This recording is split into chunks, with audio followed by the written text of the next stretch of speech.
që kemi kënaqësinë ta kemi këtu për herë të parë në podium. Zonja Ionela Zokomiku. Përshëndetje, faleminderit për ftesën, Aldos, zotit Ali dhe gjithëve ju. Është kënaqësi për mua që jam këtu midis jush. Unë quhem Ionela Droboniku, punoj si eksperte në gjykat. Merrem me çështjet në lidhje me divorcet, fëmijët të cilët bëjnë shkelje penale, si dhe bashkëpunoj me institucione të drejtësisë dhe organizata të ndryshme humanitare.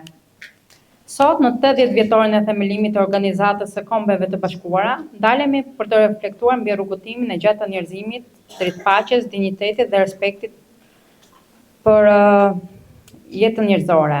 OKB-ja, që nga vitin 1945, ka qenë një simbol i shpresës dhe bashkëpunimit mes kombeve, por dhe një kujtesë e përhershme se paqja dhe të drejtat e njeriut nuk janë dhuratë, ato janë detyre përbashkët e jona.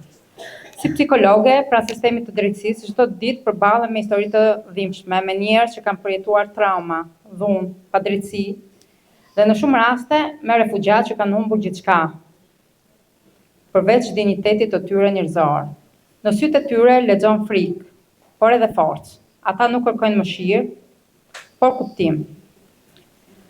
Nuk kërkojnë privilegje, por të drejtën për të jetuar me siguri, me respekt, me mundësi. Të drejtat e njeriut janë themeli i çdo shoqërie të drejtë, por shpesh ato mbeten vetëm fjalë në letra. Nëse nuk shoqërohen me ndjeshmëri, me përkujdesje dhe me politika konkrete që garantojnë mbrojtjen e tyre. Ka shumë individ të cilët kanë përjetuar trauma, humbje dhe vështirësi të përshtatjes, ndaj dhe marrin ndihmë nga organizata të ndryshme të OIF-s. Ne duhet t'i ndihmojmë që ata të rintegrohen dhe t'i mbështesim emocionalisht. Faleminderit.